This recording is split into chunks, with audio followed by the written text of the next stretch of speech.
Bismillahirrahmanirrahim wa sallallahu ala Sayyidina Muhammadin wa ala alihi wa sahbihi wa sallam. Peace and love, y'all, and Brother Ali. This is the Travelers Podcast. I don't want to say too much at the beginning of this episode. I'd want to dive immediately into this beautiful and tremendous gift that we've been given.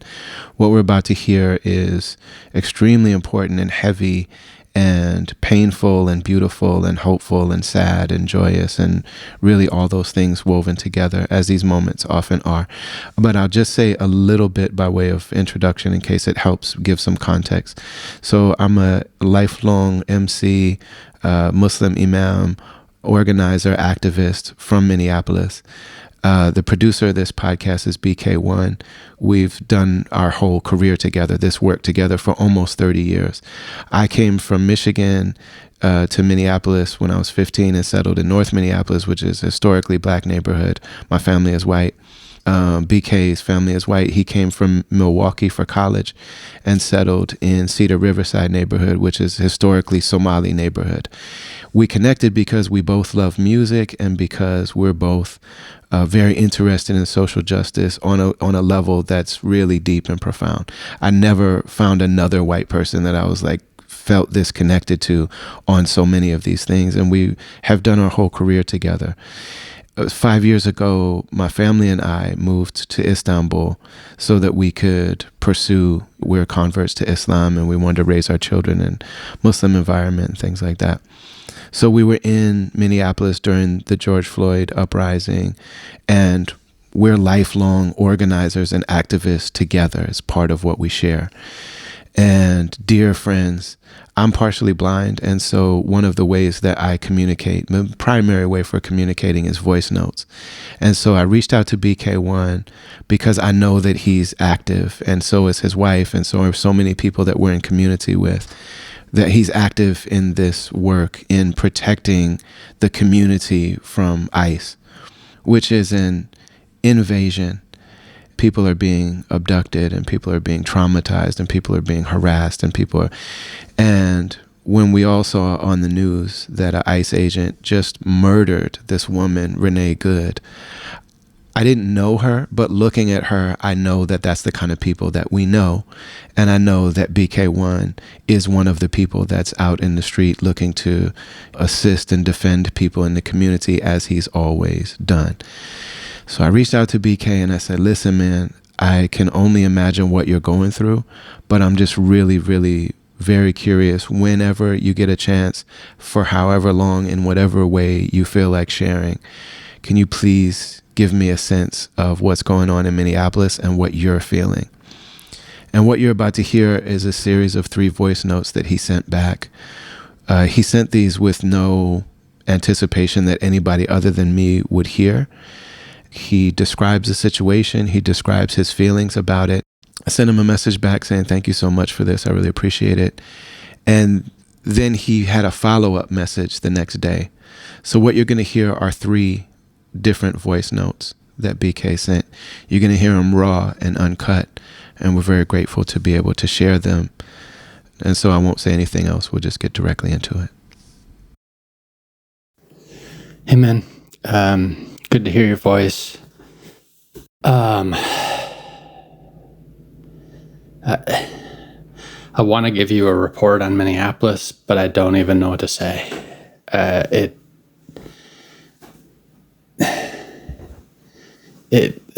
I'm sure that you've seen lots of videos and seen endless people delivering their hot takes on it. Believe me when I say that you can't understand unless you're here. And the only people who could understand is people who have lived under siege before. This is not like anything that I've ever seen in my life, like not even remotely close.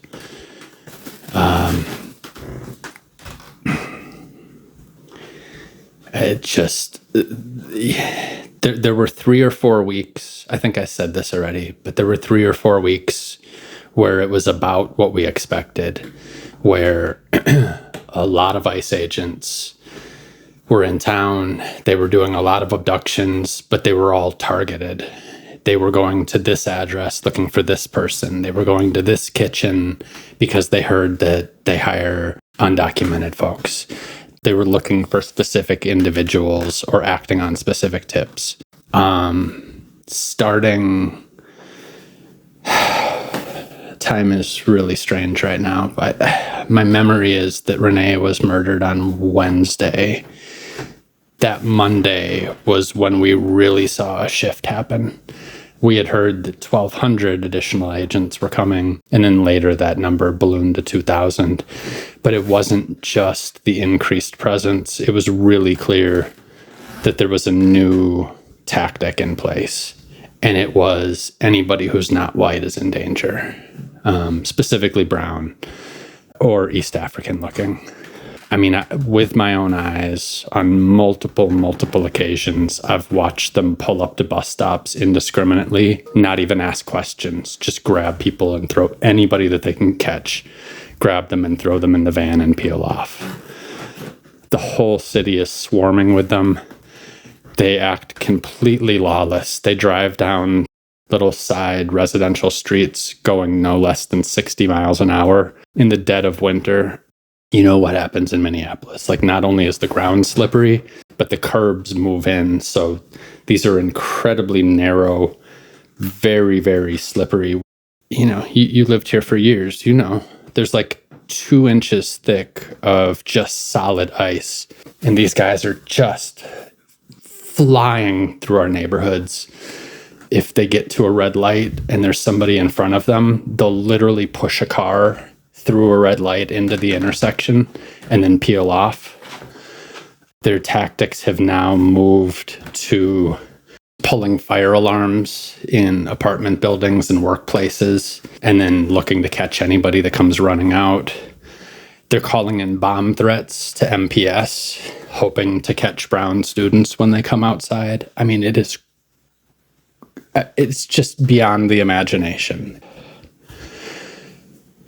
You know, I have decades at this point of experience standing face to face with police officers in riot gear in very charged situations. And as much as I detest the police, I can now recognize the training that they have received in non-escalation. I would hesitate to say de-escalation. Like, these guys, I know you don't like to cuss, but these guys have such small dick energy, man, that they're like fragile frat boys with just egos that are so easy to bruise, that immediately turn into violent, reckless, lawless, completely unhinged behavior.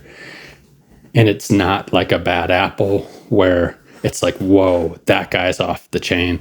Like, if that guy goes off the chain, then everybody has his back and suddenly everybody's off the chain. Like, it is really volatile and really dangerous here. The flip side of it is that I've also never seen a community organize in such thorough, selfless, and self-organized, like, leaderless ways. You know, it's funny you said, who should we talk to in Minneapolis? And my mind went completely blank, because there's not really a face of this. There's not really anybody even behind the scenes. I mean, there's lots of people behind the scenes. That's almost the point. There's so many people behind the scenes. But there's really not anybody leading this. And yet, it's so well organized. And someday I'll tell you a lot, and it'll be fascinating. But it'll be when we're sipping tea together somewhere, not over the phone. But, you know, examples that I'm happy to share over the phone are that on a school by school basis, almost every school in Minneapolis has, with no training, no leader, other than like maybe a couple parents that sort of get thrust into the role and then shine in it. Each school has individually organized everything from like any student that doesn't feel safe. We will set up a taxi service with protocol, like safety protocols, that isn't just like, here's your ride. It's like, here's your ride. Here's the car that drives a block ahead of you. Here's the car that drives a block behind you. Every day to school, every day from school. In addition, every family that needs it, no questions asked, is adopted by another family. We do all your grocery shopping for you now. And it's a mixture of hitting up all the food, like you give us your list of needs, and there are so many different food banks that have popped up, from like restaurants that are stepping up to just community members who are doing this, and not in one-off, like pat yourself on the back, I did my part kind of ways, but like legitimately building infrastructure that's really beautiful and sustainable, at least in a medium term sense, you know. What is buzzing? Don't know what that is. Hang on, I'm going to send this off and figure out what's going on. Just to break in and give some context so that it can be understood, this voice note cut off at this point because BK got notifications on some other devices, like in other places in his house, of like messages and stuff. And so those noises were so alarming and concerning to him that he actually stopped recording so that he could check and see what was going on. And so what you'll hear now is the voice note that he sent after that. Okay. Yeah, that was just a phone call. Right now my nervous system is like really not on edge, but just like highly tuned to unfamiliar sounds. So it's kind of hard to describe, especially over the phone, but there's so much of this reality right now that is defined by sounds. Yeah, it's really dark here right now. It's really clear to me that the people who are here, the ICE agents, are people who have been fed years of these narratives about democratic metropolitan cities. Not so much about Minneapolis, but you know, New York, LA, San Francisco, Chicago, over and over and over again, Trump and Fox News, and there's just this constant drumbeat of their hellholes.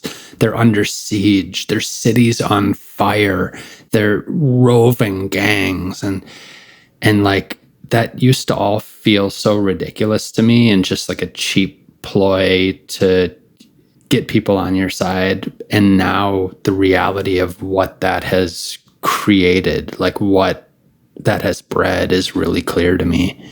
Like these people, I've been face to face with them so many times in the last several weeks, and they really think we're their enemy, like enemy combatant enemy, not just like ideological enemy. They really think that they're here to like liberate a city from the people who live there. There is so much hatred and so much cruelty. There's like a real culture of cruelty. It's like a mixture. It really, really feels like a mixture of people who have been playing Call of Duty type games. I don't even know if that's like the popular thing anymore, but like that kind of game that they've like spent their whole childhood and like, you know, like their early 20s just playing hours and hours of this. And when they're not doing that, they're like owning the libs on the internet where there's like no consequences and people aren't actual humans. You know what I mean? There's just sort of a concept of an enemy. And now they've been given ton of money and basically let off the leash in a city that they think is, a hellscape for them to like do the Lord's work in. And it's so dangerous. And it's just, it's a weight and a fear and a sadness and a shock that is just heavy on the whole city. In the last, today's Wednesday, so Monday, Tuesday, between those 2 days, I had 3 different grown men, all 3 of them until recently strangers to me. 2 of them, my elder, openly, just uncontrollably sob to me, just completely lose control of their emotions in a way that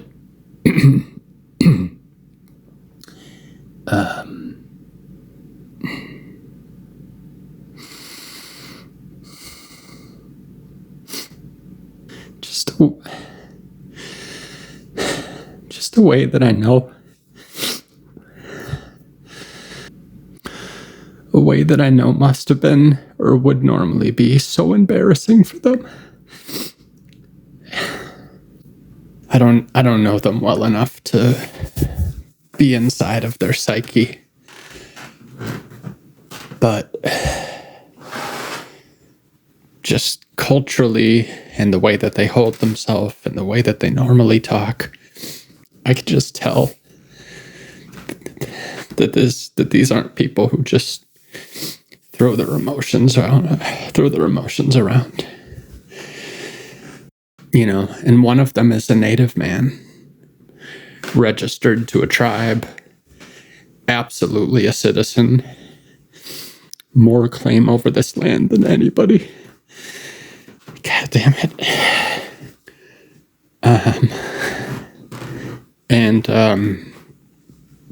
He handed over his vehicle to me. We'd never spoken a word to each other until 24 hours prior to that. He handed over his van to me because he and his partner, who recently had surgery, didn't feel safe and were fleeing the city, and didn't even feel safe getting gas. He's your neighbor. He and his partner live like 2 blocks from your house here.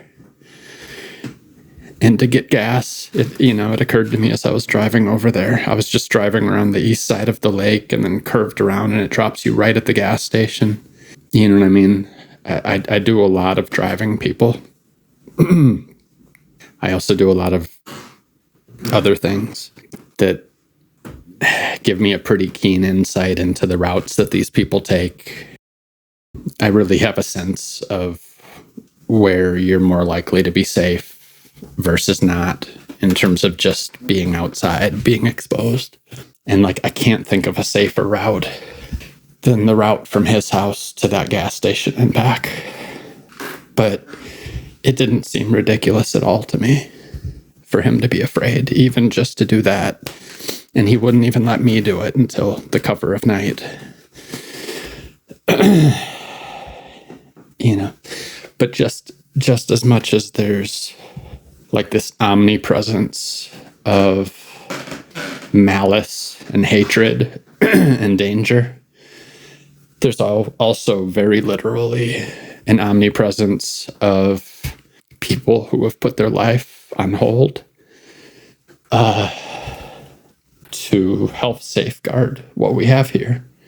I mean, literally, you drive in any direction, in almost every corner, every major corner, all 4 sides of that corner, there's people posted up with walkie-talkies. I'll just leave it there. There's a high level of organization that wasn't given to us and that nobody has taken the reins of. It's on a neighborhood by neighborhood, really even micro neighborhood by micro neighborhood, school by school, block of businesses by block of businesses. I've never felt more proud. Oh man, I broke this. I broke the seal and I can't quite get a hold of my emotions now.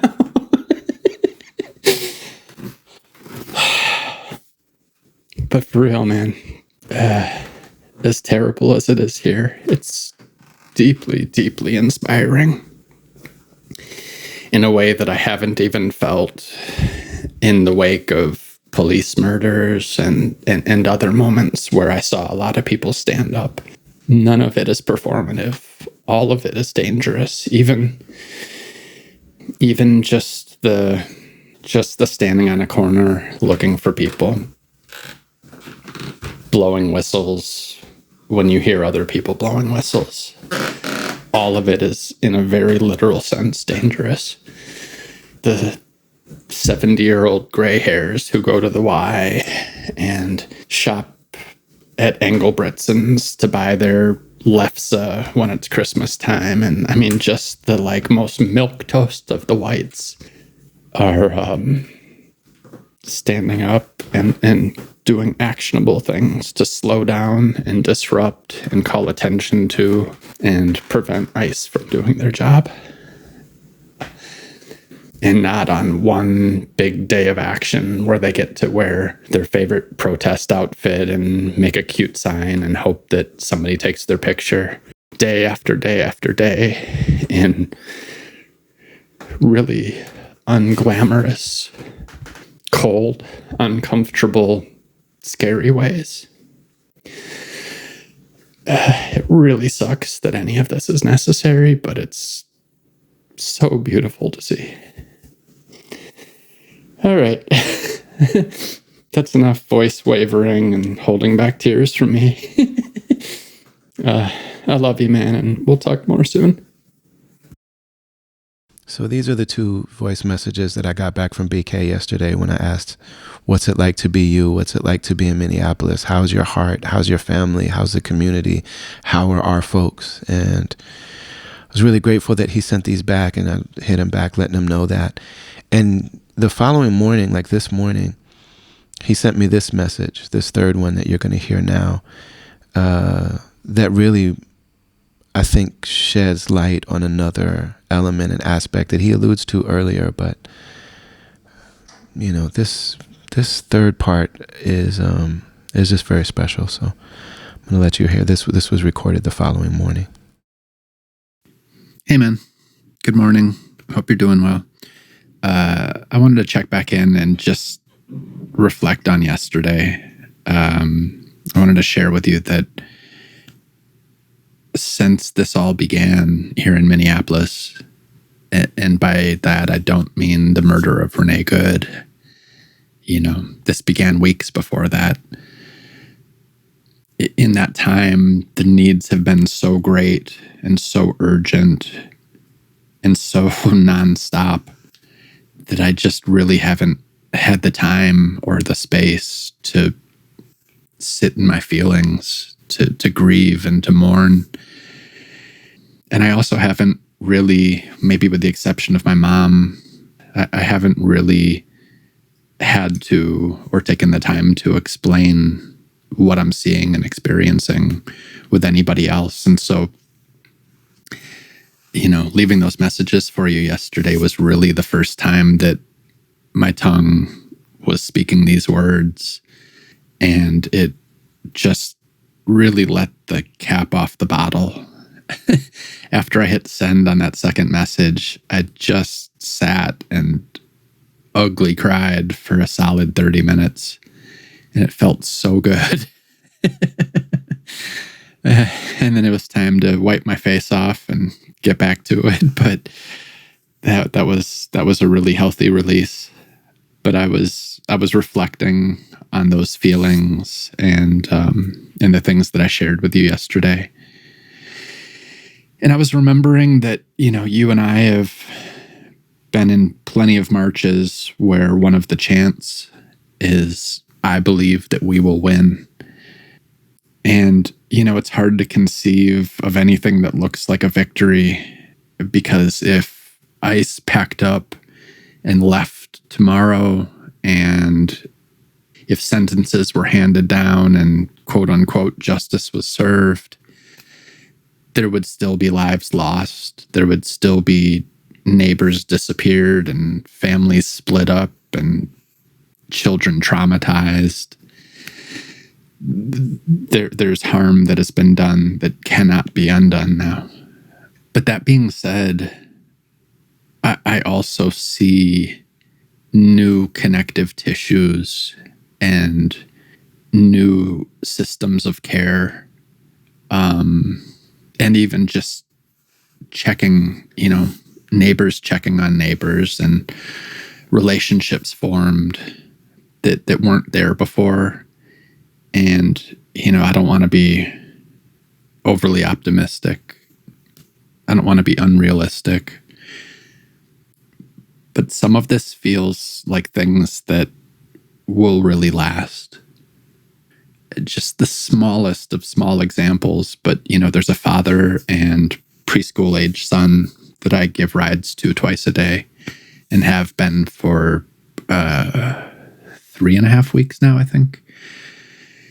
And I've now met this man's wife, his sister, her kids, her high school aged kids, his cousin, and in turn, they have met my wife, all three of my kids, my brother-in-law, and these people genuinely, outside of times when there is need, like we check in on each other. We've become genuine friends, and the things that we share and discuss and debate and laugh about extend so far beyond just safety and well-being and need.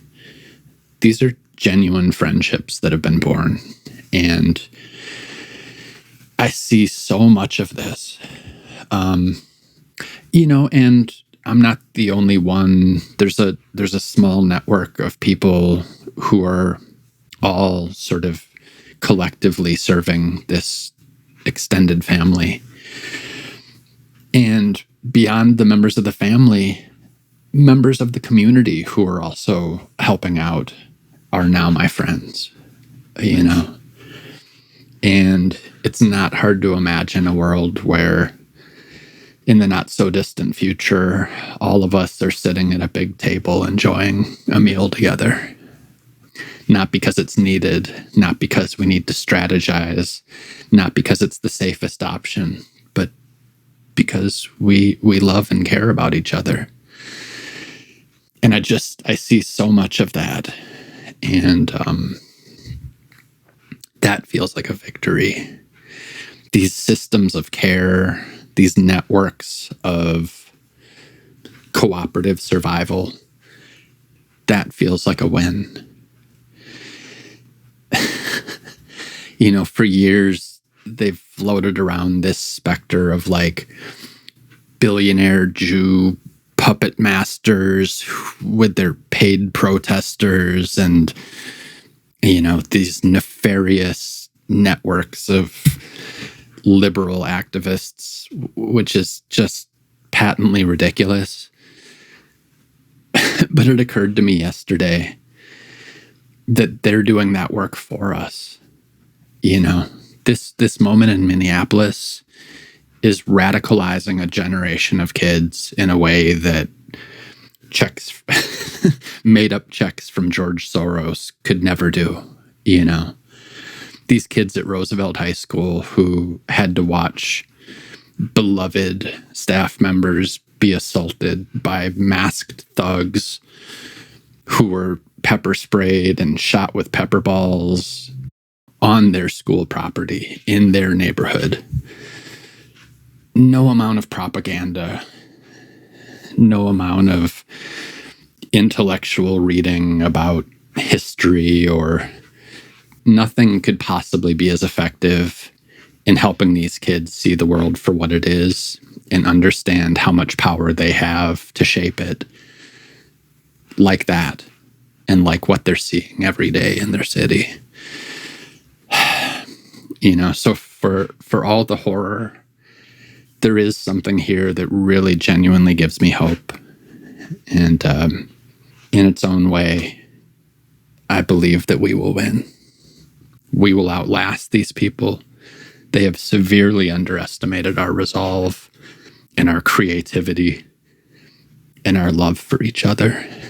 And when it's time for them to pack their shit and head home, I have a really hard time believing that they'll be able to say the same. That this felt like a victory to them. That they accomplished something meaningful. That is sustaining me, and I believe the people around me. And I just wanted to share that. It felt good to cry yesterday, but this work and a vision of the future that we're fighting for also feels pretty damn good too. That, ladies and gentlemen, is BK1, who, if anybody that's saw me perform for the first 10 years of my career, really when I was building my career, I mean, that's the guy. That's the guy that was the first one to record me and the first one to introduce me to the record label that I was on for 20 years and introduce me to the world of underground independent hip hop, because I didn't know that it existed. He was tuned into college radio and just a whole world that me living in North Minneapolis, I just wasn't privy to, wasn't hip to. And really the person that's been at my side and a lot of times outside the spotlight. And, he wouldn't want me to make this about him, and I'm not going to make it about me. But I will just say that, so often you hear from the person on the mic and the person in the lens of the camera and the person that they're shining the light on. But whatever we offer and whatever we give is that because of the people that we're around. And almost always there's somebody just out of the camera's focus, just outside the spotlight, who is really informing and feeding a lot of the stuff. So Dr. Cornel West says, I am who I am because somebody loved me. And that is certainly the case with this beautiful person here. If you haven't heard this podcast before, we've got several years now of guests, including Keith Ellison, who is the Attorney General of the state of Minnesota, and including Ilhan Omar, and including people like Dr. Cornel West and others, and Adrienne Marie Brown, and a whole bunch of people that have a whole bunch of beautiful things to say that were all really helpful in making our way in the world that we're living in. So I'll just leave you with this and won't put too much on it. I love you all very deeply, very dearly. Thank you so much, BK, for allowing me to. I didn't release these against his will. Like I did ask him, like, yo, will you please consider just letting the world hear what you just shared with me? And he said, yeah, do whatever you want. So that's what we did.